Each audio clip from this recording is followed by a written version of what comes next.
Hey everyone, Dan Weintraub here, danweintraubcoaching.com, and my books at amazon.com. Just type Dan Weintraub books.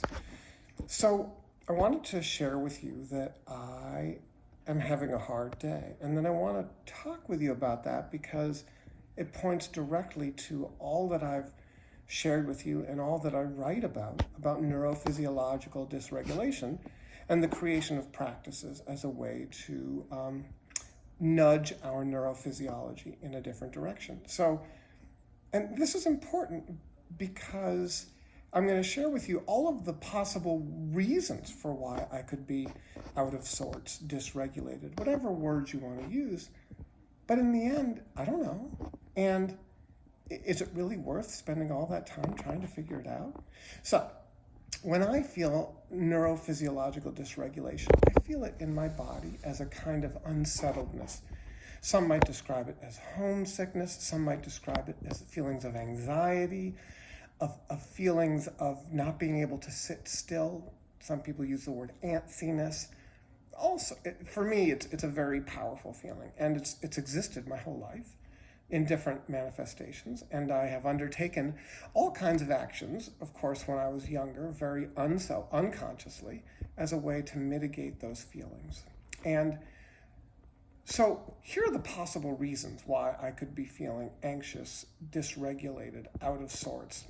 These are all just words, aren't they? They're just meaning-making words. My mom isn't feeling well.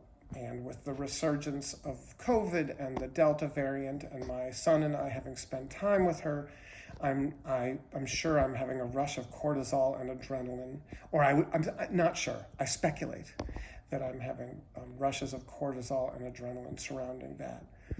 It could be the quality of the sky today. The sky today in New England is sort of that autumnal, the beginning. It's the first day of August. It's that sort of feeling of the light is a little less bright, and there are light dappling through some of the leaves on the trees. That could be it. It could be that this is a moment of transition because my son and I are planning to leave Boston tomorrow to head back up to New Hampshire for a week before the next leg of this 2-month-long East Coast sojourn before I head back to California.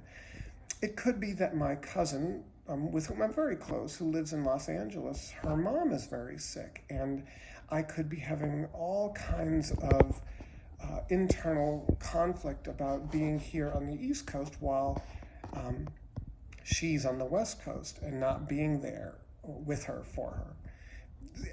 I could go on and on. There are so many possibilities. And then what's fascinating is I like to look at, like, what have I done in the last day or so to try and tweak that dysregulation, both consciously and unconsciously. So drinking a little bit more coffee, buying more gifts for people. This is a big one for me. Some people would call me a gift giver because when I get the text from someone saying, I love my gift, I get a little hit of dopamine. Again, this is one of the reasons I believe that this idea of altruism is so false in a beautiful way, because we're always doing things to tweak our own neurology, right? To feel good. And I get a feeling of like sort of an endorphin-y or serotonin-y well-being feeling and a dopamine-y feeling when I get people gifts and then they acknowledge them. Of course, I recently bought a bunch of gifts for people that have been delivered to their homes. Thank you, Amazon.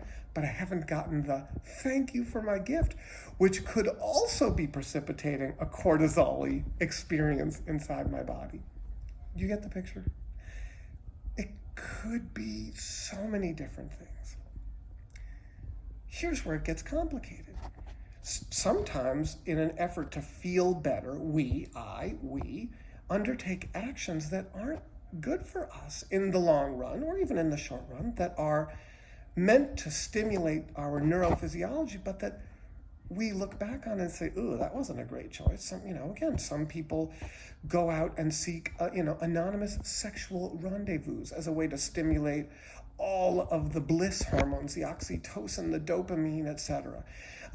Some people will go to casinos. They need the adrenaline. They need the adrenaline to trip the endorphins. They need the adrenaline to trip the dopamine. So they'll go play poker. They'll go gamble. I've done that.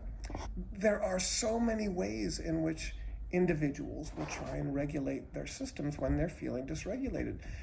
For me, I have tried and true practices that I know from time tested, that are good for me, that are healthy in the short term and the long term, that aren't self-sabotaging, that don't reek of sort of neurophysiological desperation.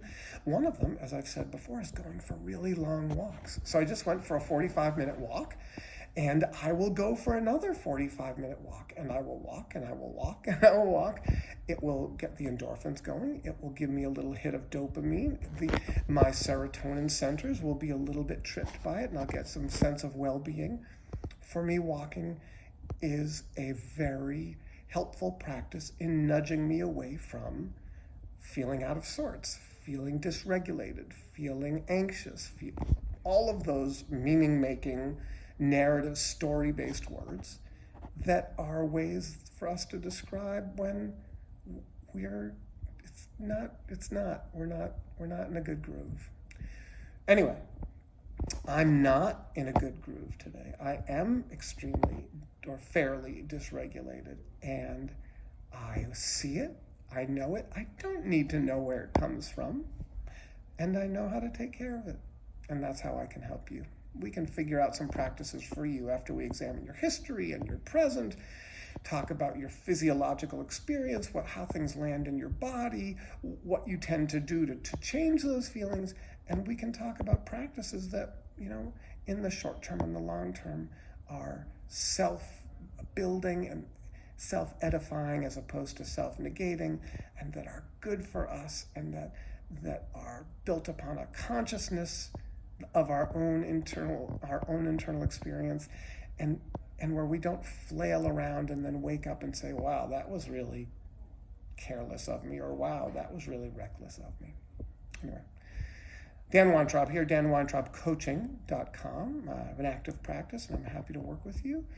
My books are at Dan Weintraub Books on Amazon.com, and I'm going to go for another walk. I hope you have a great day.